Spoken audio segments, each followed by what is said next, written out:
chase now.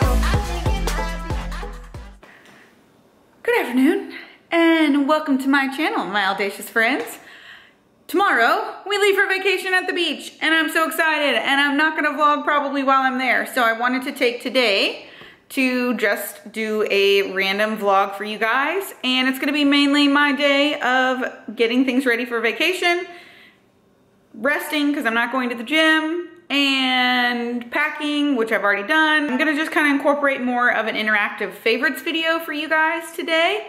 So notice I have no makeup on, so I will talk a little bit about my makeup favorites. I will showcase some of my favorite things that I'm going to be bringing on my trip.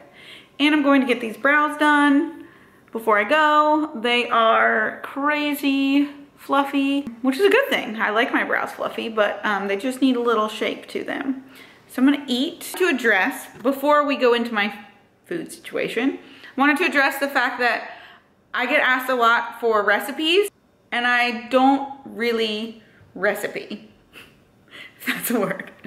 I just eat my foods in a bowl together, or in a Tupperware together, or in some sort of apparatus together, and that's just what it is. I pretty much just season anything.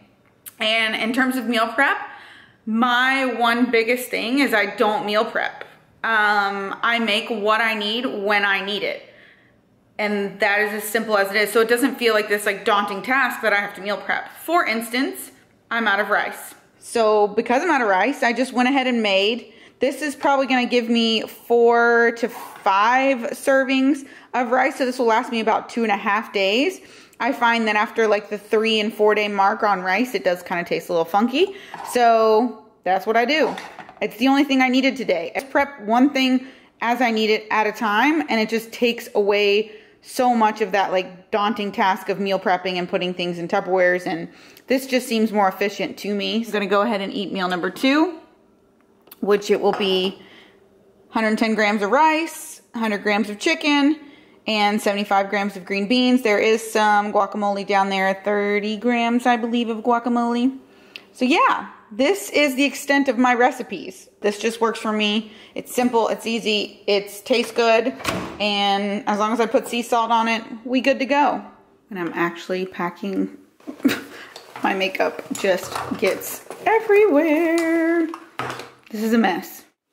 So one of my first favorite things is this First Aid Beauty Oil-Free Mattifying Gel.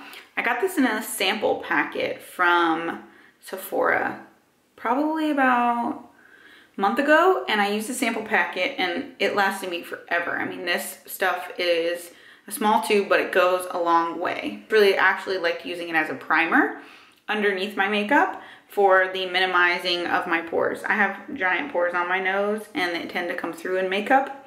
So even with a good primer, I was still seeing them a little bit. So I liked this just a lot more. It will be coming with me to the beach. It's just like a clear paste, and like that is enough for my entire face. I truly believe, like it goes a long way. And so I just kind of concentrated in my T-zone where my pores are, and then just spread it around. It like feels super silky on your face. It does not feel super oily. It just, oh, it feels so good. I love it. It doesn't have a smell either. It's very odorless, which is nice. And now we are ready to put on some foundation. Okay, this is my number 2 favorite thing this month. I had my makeup done just for fun at Sephora one day, and she used this Anastasia Beverly Hills foundation stick. The foundation stick, and I got the color Banana. So Banana is gonna go underneath my eyes, like so. I'm really not good at these like makeup things, but it's gonna go here, down my nose. This is really hard to do through the viewfinder. Here, and here. So these are the areas where I use lighter colored foundation. Then the rest of my face. I am no expert at this by any means, so do not think this is a makeup tutorial. This is just what I do. We can do the rest of my face now. I just realized that this light over here is way better, but I'm contouring my face just slightly today, not a whole lot, but this is my contour palette. It is the Tan Too Deep from Anastasia Beverly Hills as well. And I have just put these two here in the center, just in a shape of a 3 on my face. That is just kind of what I do. So shape of a 3, 3, 3, and then I just kind of contour my nose a little bit. Now I'm gonna kind of buff this all out with, this is my Kat Von D Shade and Light palette. It's actually a palette for your eyes. However, this creamy white is what I use to blend for my contouring. It's just a really soft, good color white that has like some yellow undertones, which my skin has quite a bit of yellow undertones. So I just find that it blends really well and calms down some of that high orange color that the Tan to Medium Deep has. I'm really just like talking out my butt right now because this is just what I do because I find that it works for me. Not any scientific reason behind it. Then like I've just been doing my own face for like 32 years. Actually, no, I probably didn't start wearing makeup a lot until I was like in my 20s, to be very honest. So maybe 12 years that I've been doing my own face. Yeah, there is my contouring situation. I might do a little bit more bronzer here in a minute, but I'm now gonna show you my favorite new eye palette, which I talked about in my previous video about the try on, but this palette,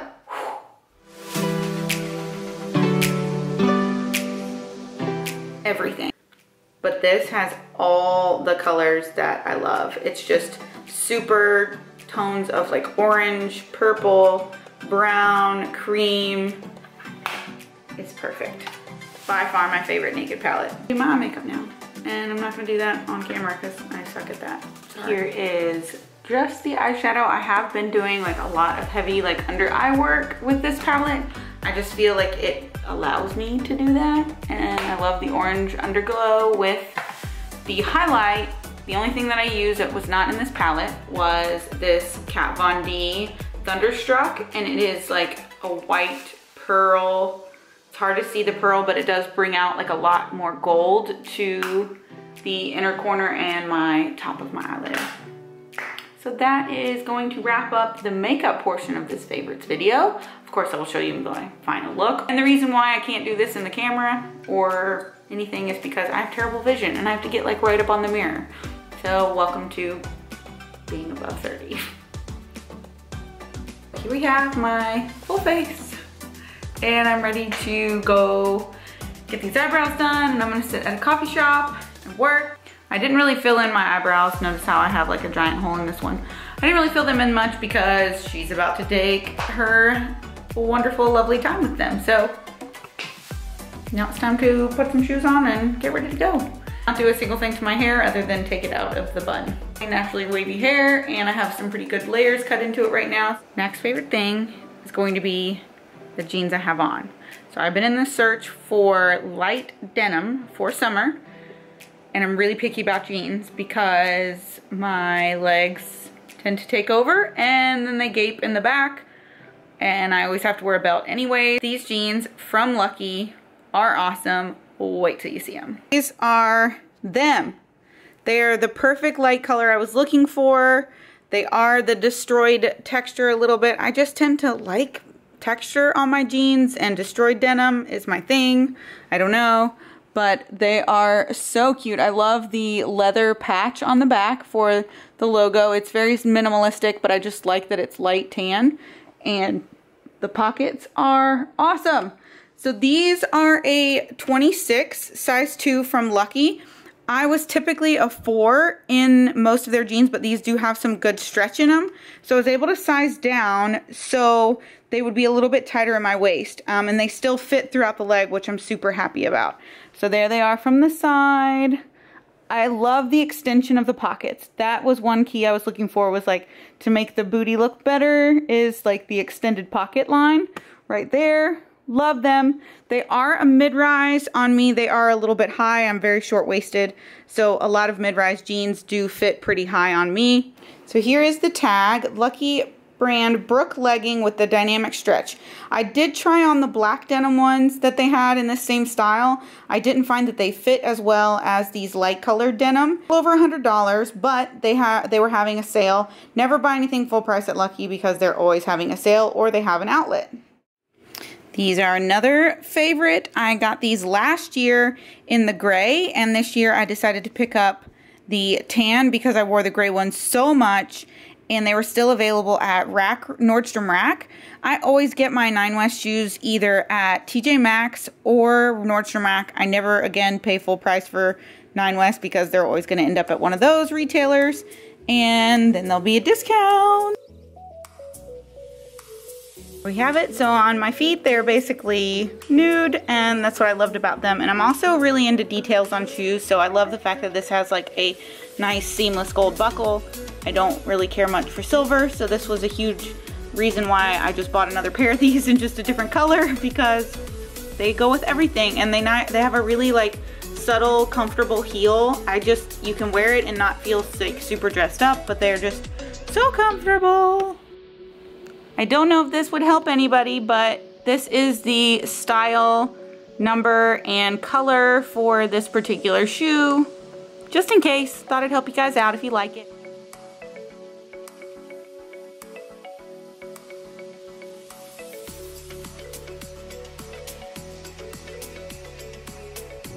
Brows are done. I'm taking you to my favorite coffee shop in town. This is one of my new favorites. I did love Vent on Frankfurt Avenue. Is Vent on Frankfurt?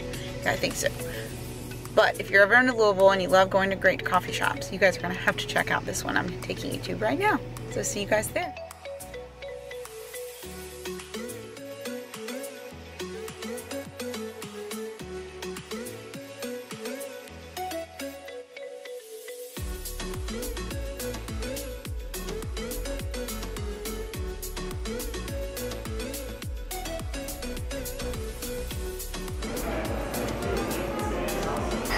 Can I have a friend?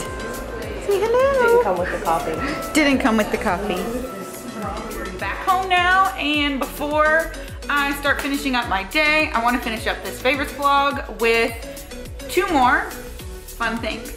One is a fun thing with a life update, and this one is the book, The Tipping Point.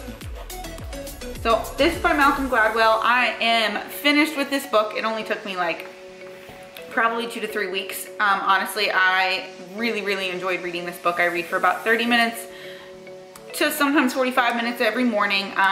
That's just my time with my coffee and my dog and or my cat, and that's how I get through so many books. And I made this like commitment to myself over a year ago that I would read for almost 30 minutes every day. This book was awesome. This is about social epidemics and how they stick or how they tip into a sticking point and become part of a subculture, part of pop culture, part of just like a booming economy. And it talks about things like suicide, cigarette smoking, Sesame Street, Blue's Clues. I don't know if you guys know about Blue's Clues, but it came around when I was like a little kid on Nickelodeon. And it talks about hush puppy shoes. It talks about crime in New York. Like it literally talks about all these social issues and social things that have happened in the world and how they stuck or what was their tipping point. And it talks a lot about the laws of few, the laws of many, and how to become a maven or what they call a person who can change something from being dormant to tipping over into like a social epidemic.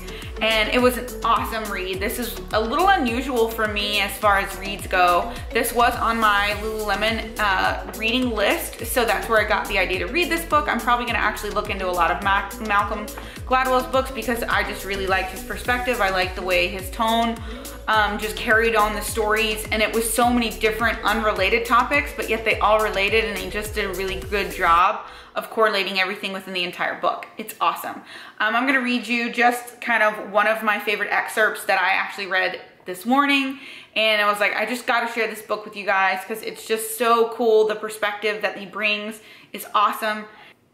What must underlie successful epidemics in the end is a bedrock belief that change is possible, that people can radically transform their behavior or beliefs in the face of the right kind of impetus. Thus, too, contradicts some of the most ingrained assumptions we hold about ourselves and each other. We like to think of ourselves as autonomous and inner-directed, that who we are and how we act is something permanently set by our genes and our temperament. But if you add up the examples of salesmen and connectors, of Paul Revere's Ride and Blue's Clues and the Rule of 150 and the New York subway cleanup and the fundamental attribution error, which these are all like topics that he discussed in the book that led to social epidemics, they amount to a very different conclusion about what it means to be a human. We are actually powerfully influenced by our surroundings, our immediate context, and the personalities of those around us. Taking the graffiti off the walls of New York subway turned New Yorkers into better citizens. Telling seminaries to hurry turned them into bad citizens. The suicide of a charismatic young Micronesian set off an epidemic of suicides that lasted for a decade. Putting a little gold box in the corner of a Columbia record club advertisement suddenly made record buying by mail seem irresistible. To look closely at complex behaviors like smoking or suicide or crime is to appreciate how suggestible we are in the face of what we see and hear, and how acutely sensitive we are to even the smallest details of everyday life. That's why social change is so volatile and so often inexplicable, because it is the nature of all of us to be volatile and inexplicable. This discusses about how like that nature versus nurture, like it's absolutely 100% a lot of social epidemics are related to our surroundings and related to what we're exposed to and what our environment is around. So with that, create positive vibes around you and be a maven for good things, and good things will happen, because that's what this book says. On tons of social epidemics. Like, he covers so much in this book, it's unreal. From children's stories, like the popularization of Sesame Street, into like what Blue's Clues came about, which was like another children's thing that was better than Sesame Street according to like its sticking point in ratings and whatnot. Last thing is just a little bit of a life update. As of a couple weeks ago, I am no longer an employee with Lululemon. There, I said it. It was really, really hard decision for me to leave there. I absolutely loved working there. It's probably one of like the best part-time jobs I've ever had. Staff and everybody at the Louisville Lululemon store was amazing. I had the best time there. Like, it literally was the best job. But sometimes something can be a really, really good fit, but something can be a better fit. And for me, I just found that I really needed to fully dive into being a full-time online strength and conditioning coach. I had liked to keep myself away from the computer, and I utilized my time at Lululemon to do so, but it was still straining on my schedule, and I don't really determine when my clients check in week to week. Like, they have various check-in schedules based on their training cycles, and everything is very personalized and very customized to my clients. So there was so much variability that even a consistent part-time schedule, it still made it really challenging for me. Some days were when I would have to work at the store, I would then have another additional 8 hours of work when I got home. So it was just like hard to predict and hard to keep track of, and it added just a little bit more stress to my day-to-day life, that I felt like if I fully embraced coaching, that a little bit of that stress would be alleviated. And it sucks that I had to say bye to working within such a wonderful company. Oh my gosh, I absolutely loved working there. But it was just better fit for me financially and better fit for my family. And I love coaching. Like, I really, really do. I love the manipulation that goes involved in like working with individual people and having like individual variables being affected. And like, I just love that aspect of helping somebody learn how to understand and be objective about their body and learn how to lift really freaking heavy things. And I love programming workouts for people that are hypertrophy based, and I just really love doing that. So it's like I had to pick one of the two loves, and I knew that I'm always going to be a coach. I'm always going to be an athlete in this sport. So I just really want to stay fully invested in it, and I did not see myself moving further in the company of Lululemon. I didn't really see myself giving up this love more so. So that is where I'm at. I appreciate you guys for being a part of my channel. I'm sorry I haven't really said anything about the Lululemon situation. I just wanted to really invest in my time coaching. That's really what it boils down to. Is like, as soon as I gave up one thing, I really wanted to take on a little bit more clients and really take on my role as a coach first and foremost before I really like threw it out there. That's just how I am with things. You guys know, I take my time that I need during something, and then I make it known to you guys. I hope you guys can understand that. I think you guys do. I think that's what you guys like about me, is that I just don't kind of throw things out there at you all the time. But I'm gonna close this vlog here. We are gonna go on vacation tomorrow, and I'm excited about that. And I will see you guys in the next one. Please give me a thumbs up if you like this interactive favorites video, and please subscribe to my channel, and I will see you guys in the next one. Bye-bye.